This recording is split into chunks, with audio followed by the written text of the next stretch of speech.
Check mo boss, Oppo by Sheyi bago lang. Oppo by Sheyi naman po. Request mula kay Raven Tolentino 7113 at kay Jem Hernandez 3911. Pero bago po yan, isang mabilisang intro. Pasok!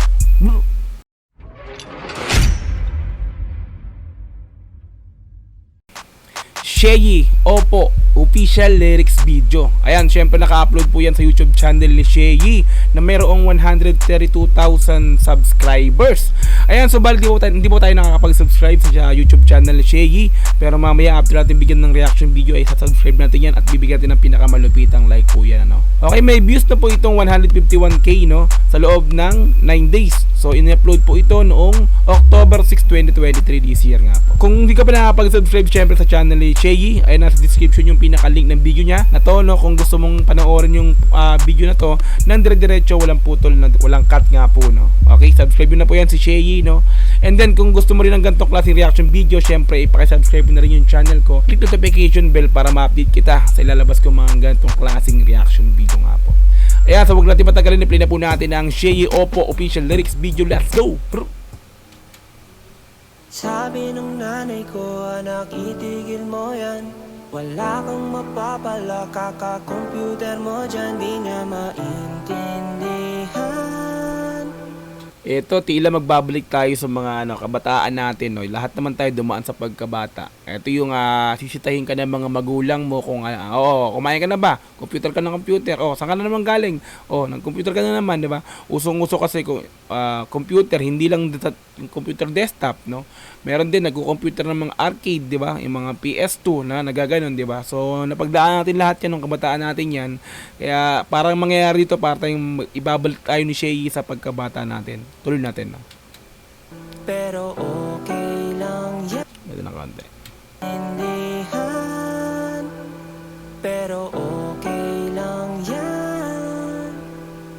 Sabi ng tatay ko, anak, itigil mo yan. Wala kang mapapala, mag-aral ka na lang, di niya maintindihan. Ganda ng pagkakaano, no? Piano lang siya, no? Kaya pala may background na dito sa pinaka-artworks niya na nagpa-piano, no? Tuloy natin. Pero okay lang yan. Hindi nila naiintindihan na syempre bata pa tayo na no. Okay lang, syempre, Oppo ka na lang, Oppo, sumunod ka, magulang pa rin natin yan, eh. Diba? Tuloy natin. Pero okay lang yan. Pasensya na, matigas ulo, umuko sa umpisa, pero ginawa ko pa rin to sa dulo. Diba? Pasensya na, matigas ulo. Umuo sa umpisa pero ginawa pa rin. Umuo lang naman tayo. Sige po, sige susunod. Tawagin ka. Umuwi ka na. Sige po. Susunod na po ako. Yung mga ganun, di ba? Umuo ka lang pero hindi mo naman ginagawa, di ba? Reality yan sa atin nung tayo ay mga bata pa na sisitayin tayo ng ating mga magulang. Tigil mo na yan. Sige, tapos na po ito. Okay na. Di ba? Oo lang. Tuloy natin. Sorry, gusto ko kasi talaga, hindi ko papabayaan ang aking eskwela, kaya wag kang mag-alala. Ang ganda nung umpisa, nababalansi ko pa, kahit yayain ako ng kaklaseng magkating ay hindi nagpapadala. Marami kasi ganyan syempre, no? Yung mga kaibigan ka, kaklase, no? Huwag mo tayo pumasok. Kating tayo. Bili tayo sa ganito, kaya ganyan, no? Syempre, yan, sa high school, nangyayari yung ganyan, no? Jamming tayo muna, huwag mo tayo pumasok, di ba? Pero siya, nangyayari dito sa sinasabi niya, no? Hindi siya nagpapadala dun sa aya ng mga kaibigan niya na mag-cutting classes nga, no? Ayan, tingnan natin. Balansi ko pa, kahit yayain ako ng kaklaseng magkating ay hindi nagpapadala. Kaso lang sa paglipas ng panahon, ihip ng hangin o iba, bote perong pang-enroll na iyong padala. Sa Dota yaking nadala. Nabanggit yung Dota, no? Siyempre sa computer, di nawawala ang Dota. Pero ako hindi ko pa nalaro yan. Nag-arcade lang ako, no? Ihip ng hangin nag-iba, pati perang pang-enroll na iyong padala sa Dota aking nadala. Pinadala ka ng magulang mo, no? Para sa pag-aaral mo, para sa yung mga kailangan mo sa school, di ba? Pero ang ginawa mo lang, naglaro ka lang sa computeran, di ba? Doon mo lang, akala ng magulang mo, nag-aaral ka. Tapos malalaman niya sa huli, ito grades mo, di ba? Pwede na konti. hangin o giba Bote perong pang-enroll na iyong padala Sa Dota yaking nadala Kaya ang sabi ng nanay ko, anak itigil mo yan Wala kang mapapala, kaka-computer mo dyan Di niya maintindihan. So dito sa pinaka-verse niya na to, no, sa first verse niya, ang pinakang topic niya dito is yung nagko-compute, yung kabataan mo na hilig mo sa computer, ng computer shop. Ito yun, no, ay yung first verse niya. So tingnan natin yung nilalaman ng susunod dito. Pero okay lang yan. Sabi nung tatay ko, anak itigil mo yan. Wala kang mapapala, mag-aral ka na lang. Di niya maintindihan. Pero okay lang yan. Hindi na maiintindihan pero okay lang yan. Okay ka na lang okay kasi nga hindi niya naman naiintindihan na yung kabataan mo ganun ka. Ganun yung ano yung mga nakakahiligan, no. So oo na lang, okay, no. Sa yung pagko-computer niya, no. Doon yung unang nahiligan niya, no. Nagko-computer, sinisita siya ng magulang niya na wala ka nang mapapala diyan, kaka-computer, mag-aral ka na lang, no. Sa pangalawang verse, ito na ngayon yan, tila ano na siya paggawa naman niya ng kanta o yung pagiging rapper niya, yung pinupuna ng magulang niya dito. Tama ba? No? Tuloy natin, no? Kaso lang sa paglipas ng panahon, sa battle rap na napunta, yeah. Ito tang inyong anak na inyong minahal, ando ng pinagmumura. Kaya sa battle rap na napunta, ito't ang inyong anak na inyong minahal andon at pinagmumura. Siyempre sa battle rap, alam natin ang flip top. Andyan yung talagang mumurahin ka, mumurahin mo siya. Sa batuan ng masakit na salita, laitan, no? Dudurugin ang buong pagkatao mo, hindi lang pagkatao mo, pati yung mga pamilya mo, magulang mo, anak mo, di ba? Or kapatid. Lahat dyan involved pagka sumalang ka sa isang battle rap or dun nga sa flip top. Siya yung pinakang kilalang battle rap dito ngayon sa Pilipinas, no.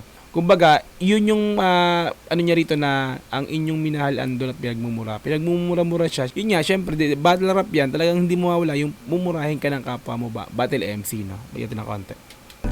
Ito tang inyong anak na inyong minahal, andon at pinagmumura. Kaya sabi ng nanay ko, anak itigil mo yan.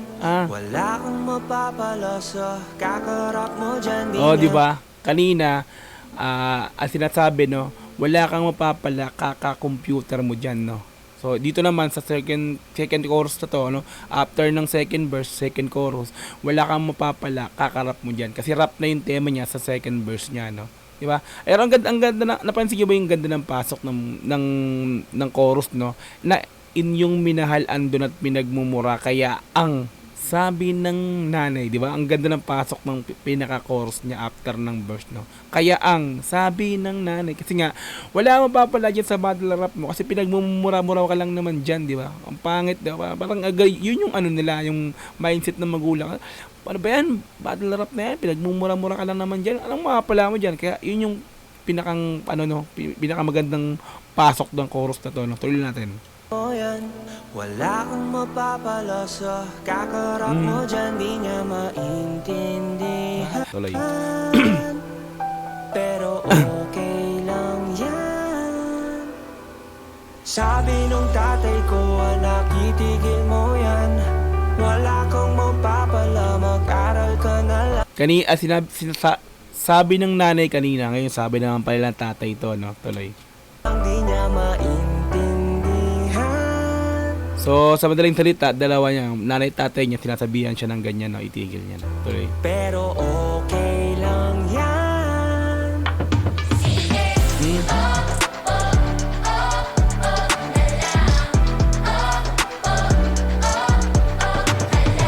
Ganda ng hook, no? Kumbaga may kumuha siya ng mga bata na nagsasabay-sabay kumakanta para dito sa sige, opo, oo na lang. Opo, oo ka na lang.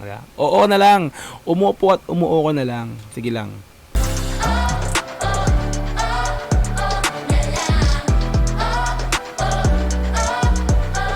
Gumuho ang mundo ko nung magtanong ka na, anak, pag-aaral mo.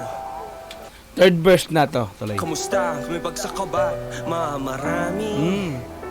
Dalawa lang ang aking napasa. Tinanong siya yung kumusta yung pag-aaral niya. Sumagot naman siya. May dalawa, may bagsak ka ba? Sagot niya, marami. Dalawa lang ang aking napasa. Pero bandang nag-joke siya, no? Tuloy. Sa kabat, marami. Dalawa lang ang aking napasa. Joke lang paano babagsak? Di naman nag-enroll talaga. Kaya pala, paano papasa? Hindi naman nag-enroll. So, hindi naman pala siya nag-aaral. Second verse, computer, tapos pag-rap, second, third, eto na, yung hindi naman talaga siya nag-enroll. Paano papasa? So, sabihin, kahit dalawa, walang napasa. Wala talaga kasi nga, hindi ka nag-enroll, hindi ka nakapag-aral tuloy. Gumuho ang mundo ko nung magtanong ka na, anak yang pagrarap mo, kamusta na? At kinamusta rin, no? Dito tila kinamusta na rin yung pari yung pag-rap niya, na hindi lang yung pag-aaral. Pero sa isip niya lang to, no? Parang hindi niya sinabi ng actual to, no? Tuloy natin. Ano ka ba? Palagi? Ano ba yan? Nagtatanong ka pa? Joke lang ba? 10 na ang aking talo, panalo ko ay 2 kaya... Literal yun 10 na kasi talaga talo ni Shay sa flip top, no? 2 lang yung panalo niya, no? I think yung panalo niyang isa ay galing kay Looney, no? Tuloy natin. Malamang sasabihin nyo na naman sa akin, dapat nakinig na ako. Nakinig naman ako, hindi lang sumunod. Kayo. Nakinig lang naman. Nakinig nga naman, hindi lang sumunod. Labas kabilang tenga, no? Yung pakikinig niya, no? Tuloy. Nakinig ba kayo? Diba ang lagi niyong sinasabi sa akin? Dapat itigil ko na to. Hindi naman ako magaling sa gato. Magaling lang kapag gagawin gusto nyo. Hindi pang... Parang itila inaan nyo na rito, no? Sinusumbatan niya na yung magulang niya dito sa tema na to, no? Tuloy. Ako tapos magpaliwanag. Hindi na agad ang sagot. Minsan kahit hindi pa nga ako bumabanat. Hindi na agad nakakalungkot. Pero ako ay nakangiti pa rin dapat. Kasi kapag nagsimangot ako, yari lagot. Opo, di dahil merong respeto. Opo, dahil takot. Opo, para tapos na agad. So, umuopo na lang siya para tapos na agad, no? Pag tinanong siya, opo, oo, ka lang ng oo. Para wala nang maraming, di ba? Kasi wala ka namang ibang magkasabihin, talagang kailangan mo sumagot ng opo. Tuloy. Para wala nang gulo. Opo kasi di ba ako'y bastos kapag ang sagot ko ay hindi nyo gusto. Opo na lang, opo hanggang nakatira pa ako sa inyo. Kayo ang magulang at anak lang ako. Matanong ko lang bakit choice ko ba to? Mismo. Ang angas nun pagpasok nun Choice ko ba to? Ayan, so ito kung nakita natin, mababalikan mo yung first, second, tsaka third ng chorus ng verse nito, no? Ito is, temahan na para sa isang anak at mga magulang, no? Na yung mga magulang is ayaw yung ginagawa ng anak nila sa umpisa pa lang, no? Tapos yung anak naman ay pagka tinatanong ng magulang kung ano yung kamusta, ang sumasagot niya lang lagi is opo. Kaya opo yung pinaka-title, no? Opo, oo, ganun lang lagi yung mga sagot niya. Pero sagot niya lang yun, pero hindi niya naman ginagawa. Kumaga sumagot siya ng opo, ginawa mo na ba opo? Pero hindi niya naman pala. Tuloy natin. Kayo ang magulang at anak lang ako. Matanong ko lang bakit choice ko ba to? Mismo aking pagkabuhay, kayo ang nagdesisyon. Tapos gusto nyo ba kayo rin masunod sa mga gagawin ko ngayon? Wala ba akong kwentang anak? Dahil dito sa aking mga sinasabi, sana nga kaya ko to sabihin lahat. Kaso sa isipan ko lang lahat to nangyari. Di ba? So sumasagot siya ng mga ganun na nilalabas niya lahat yung mga sa loobin niya. Pero hindi pala niya sinabi ng actual. So nasa isip niya lang pala yun, no? Ang galing, no? Ang galing ng pagkakadali ni Shay, no? Talagang may kabuluhan lahat ng mga linyahan na ito ni Shay. Ang ganda ng kanta, no? Suabe. Ito yung rap. Tuloy natin. Wala sabi ng nanay ko, anak, itigil mo yan. Wala kang mapapala sa ginagawa mo dyan. Di Na maintindihan.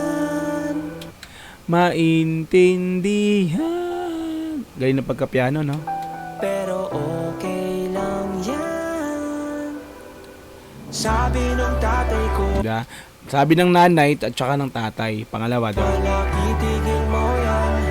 Wala kang mapapala, mag-aral ka na lang, di niya maintindihan. Pero okay lang yan. Kayo, anong masasabi nyo dito? Ano? Para sa akin, suwabing-suwabe, no? Napakaganda ng temahan, may kabuluhan talaga. Dito mo masasabi na yung rap talaga is maganda, no? Talagang musika na maganda sa pandinig, tapos pag inintindi mo ng maigi yung mga mensahe ng lyrics niya, talaga mapapaisip ka, no? Mababalikan mo yung mga nung kabataan ka na ginaganon ka ng magulang mo, no? Tatanungin ka, oo ka na, oo, opo ka na, opo. Pasok sa kabila, labas sa kabila, no? Kabilang tenga. Tuloy natin. Pero okay lang yan.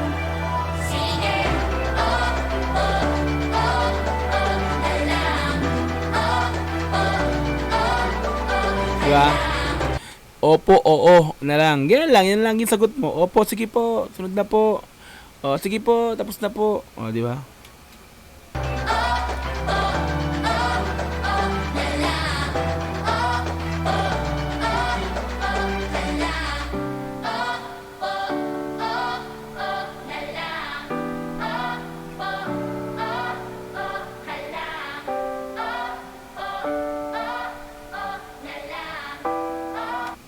Napakaganda. Sarap pakinggan.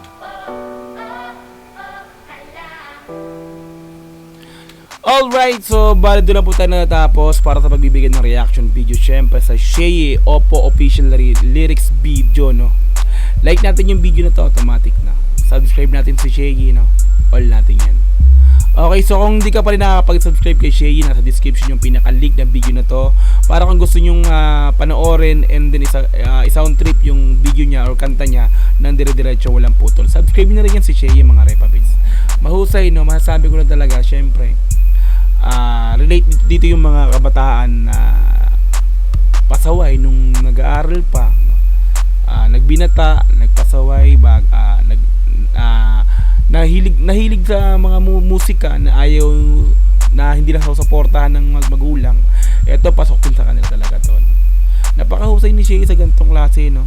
Hindi siya ganun ka kung music lang, hindi mo siya sa genre niya, hindi siya sabay sa genre ng music ngayon. Pero ito yung makabuluhang mensahe na dapat ina-apply talaga ng mga artist na ngayon, no? Talagang may masasabi ka sa gusto niyang ibigay na may gusto siyang punto, no? May gusto siyang iparating, no? Na iparating yung kanta na to. May gustong iparating yung kanta na to sa bawat kabataan or bawat mga magulang. Napakahusay. Ayan, so kung nagustuhan pagbibigay ko ng reaction video, syempre paki-like yung video na to, paki-subscribe na rin channel ko, paki-click notification bell para ma-update kita kada may lalabas akong ganitong klaseng video. Ayan, hanggang sa muli, maraming salamat, Dogs GTV. Peace and I'm out. Yeah.